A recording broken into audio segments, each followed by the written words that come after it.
Mga chapsuy, so for today's video, may problema kasi itong windshield. Matagal ko na napapansin to eh. Yan, kung napapansin nyo yan, mga linya-linya na yan, pag nasisilawan,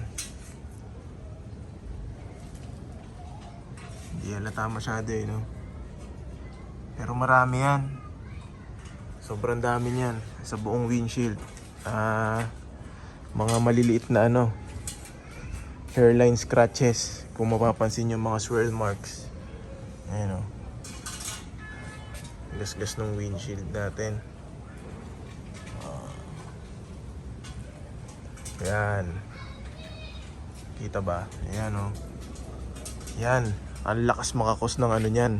Yung parang nagpaparol yung ilaw sa gabi, parang astigmatism yata yung tawag doon. May nakita ko sa isang comment eh. So yan, try nating paayos yan.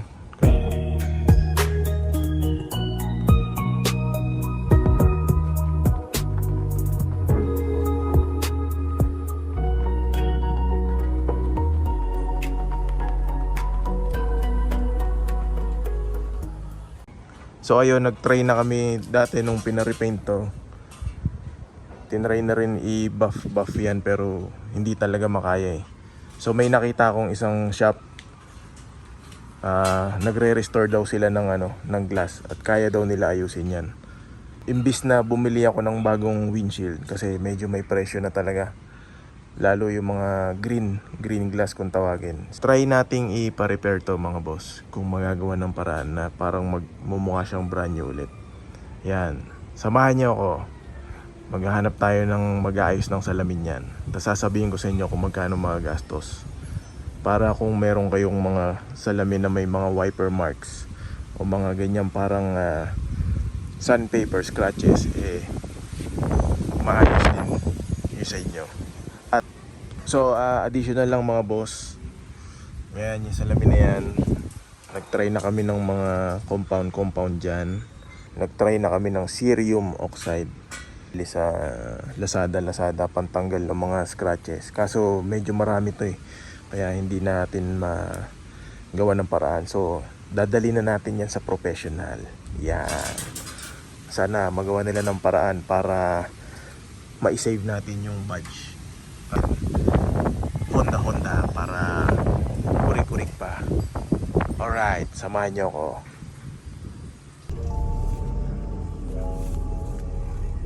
Mga paps, good morning. So ayan, tingnan nyo.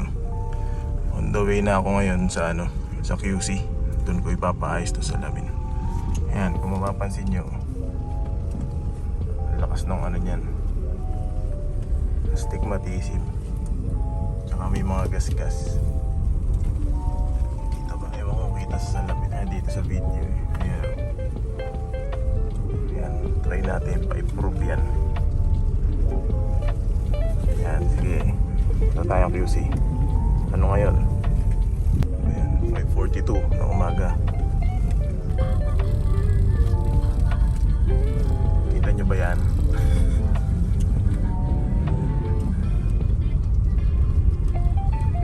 Ayan, sana ma-improve.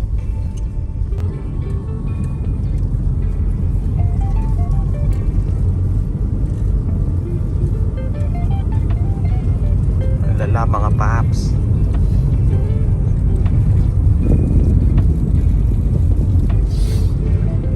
hirap i-drive sa gabi.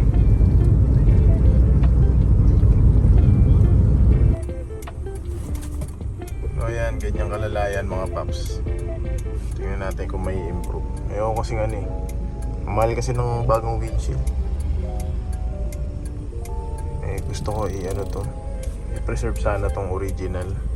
Sabi nila magagawan daw ng paraan tong ganito. Let's see. May feedback yung mga ganito na nagkakagrado yata. Check din natin after ng process na gagawin nila. Tingnan natin kung magkakagrado to. Kasi tinanong ko sa kanila kung magkakagrado ba. Kasi nasa video din nila yon. Sabi nila hindi to magkakagrado. Yun, confirm naman nila hindi to magkakagrado. So let's see.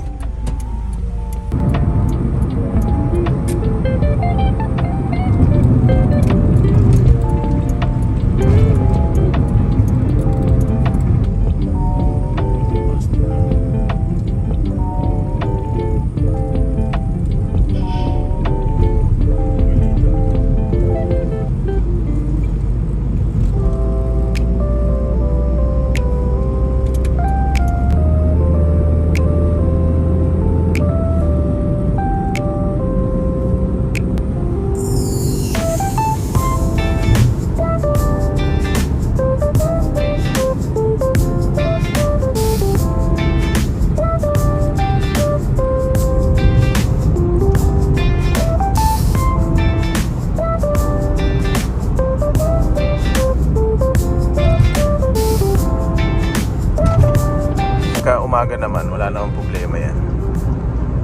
Yun lang, sa gabi lang.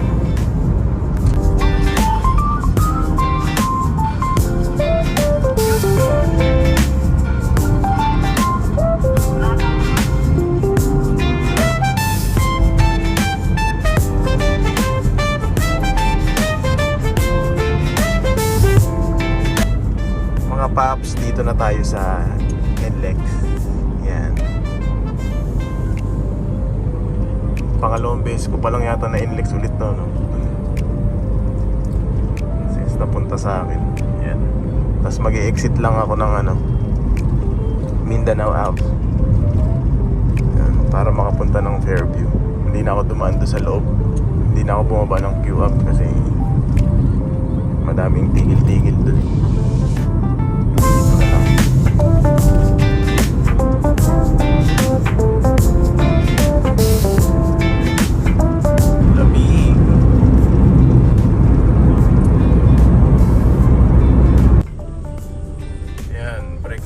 Muna, you know, dito na kami sa QC. Ayan, ewan ko kung kita nyo yung gas-gas dito sa pag-umaga. Ayun, oh. Yan. Yan. Madami yan. Yung ganyan, yan, ganyan itsura. Madami yan. Sa buong windshield, meron yan. Ayan, sa gabi, yan yung nagkukos ng nakakahilo sa gabi. Pero sa umaga naman hindi masyadong halata. Update na lang ako pagka nandun na kami. Kasi dito mag-drive dito sa Maynila eh. Alright. O yan mga paps, nandito na tayo sa QC. Yan. Dito ko gawa. Tingnan natin kung magagawa nila ng paraan. Alas 7 na ng umaga. Okay, pasok lang tayo. Ayan mga paps, past 7 na. So kami yung pinakaunang na schedule. Dito, Carne Glass Restoration Manila.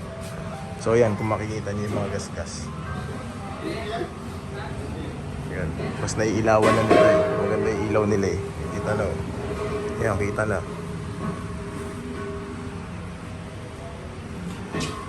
Ayan. Yung mga gas-gas na ganyan matatanggal daw, pero itong mga stone chips, ayan, tatry nila bawasan kasi malalalim na raw yan. Pag ganito hindi halata eh, pero pag kinlose up mo talaga.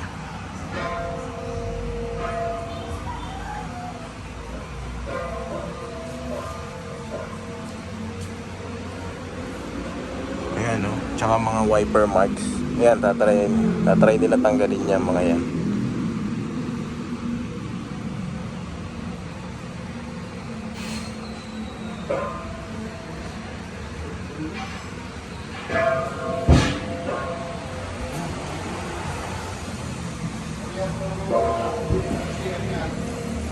Ayan, tingnan natin magiging result pagkatapos ng proseso.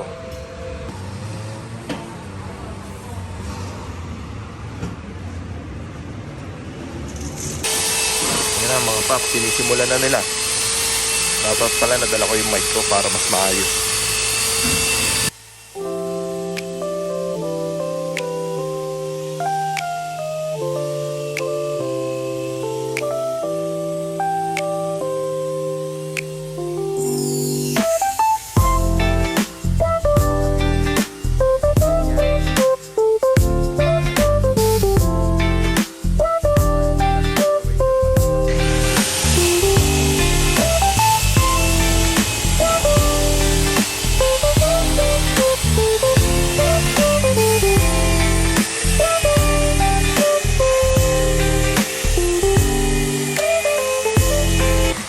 Sanay sila dito ha.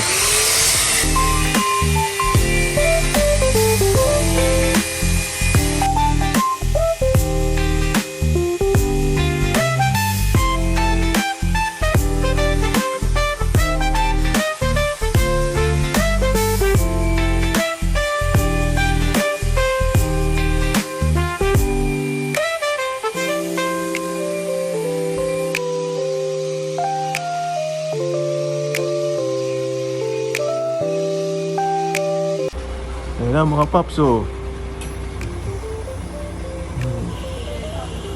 Wala na yung mga gas-gas. Ano na to, mga isang oras na pong binubulit, no. Yan. Yan, tignan natin kakalabasan. Mga 3 oras daw tong proseso na to, eh.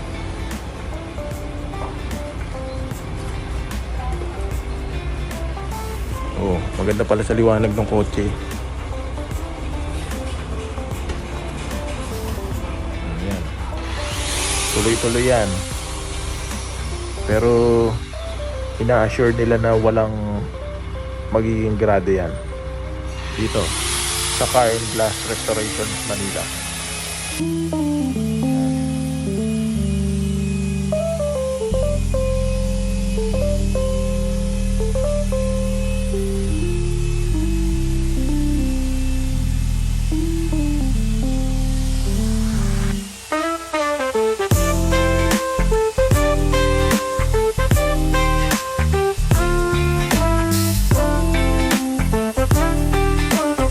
Ayan mga paps, alas 9 na.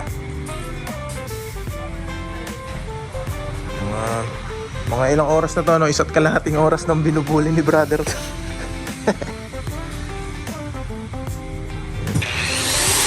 Tuloy-tuloy pa rin yan hanggang sa mawala yung mga gas-gas. Pero wala na eh, konti na lang.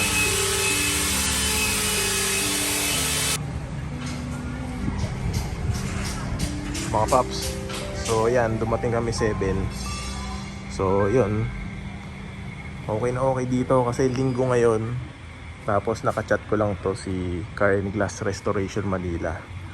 Tapos linggo, sabi nga nila linggo daw bukas sila. Tapos tinanong ko anong oras, alas 7 ng umaga bukas na sila. So yun, napaka laking ano sa akin nun, ginhawa sa akin nun kasi taga Binyan pa nga ako. Yung pagpunta ko dito maganda kasi linggo walang traffic, bali expressway lang, skyway. Tapos yun, alas 7 ng umaga, in-accommodate na nila ako agad. Kasi yan, sinimulan na nila, siguro mga 7:15 sinisimulan na nila to. So ngayon 9:05 na, 7:15, 8:15, 9, almost 2 hours na tong pinapolish. Ayan.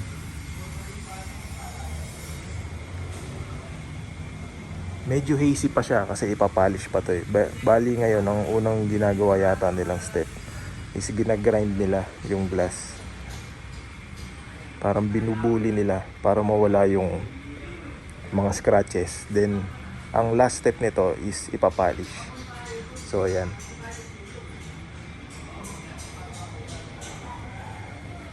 Tapos grabe, nung pagdating ko dito, sobrang accommodating nila, sir. Ang ano nila, ang babait nila. Kahit sa chat, maa-attract ka talaga nilang pumunta dito. Tapos kita nyo naman yung mga ginagawa nila sa sasakyan. Oh, lahat yan, sports car, GTR. Ito, hindi ko alam to eh. Ito, Ferrari, Mustang, Chedeng. Ito, EG, Chedeng, Lamborghini. Ayan, kaya talaga na-attract ako na dito pumunta. So, located to sa Fairview, Quezon City. Search nyo na lang sa Facebook. Ilalagay ko rin sa link sa video. Car and Glass Restoration Manila. Iraran din natin to sa gabi. Tignan natin kung ano yung magiging difference from before. Do sa puro gas-gas ko pa na windshield. Ayan. Medyo mahal na kasi yung surplus na windshield eh. Lalo yung mga green glass. Tinatry ko ang i-retain tong badge natin na Honda. Kaya try muna natin to. Malaking tipid to mga paps.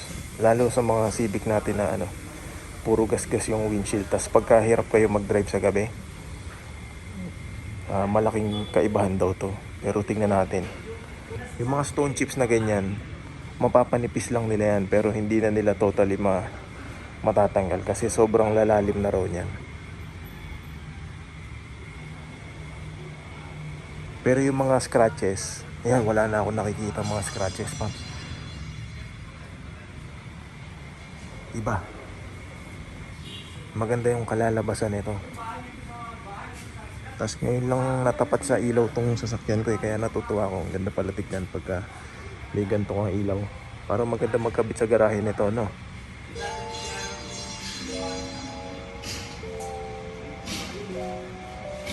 Yan. Tignan natin yung kalalabasan. Yan, sa 7:15, 8:15. So, magto 2 hours na to na ginagawa. Si kuya nagpahinga siguro muna ng konti kasi 2 oras niya nung tuloy-tuloy ito na na pinapali, ewan ko ano tawag ito, ginagrind. Yan.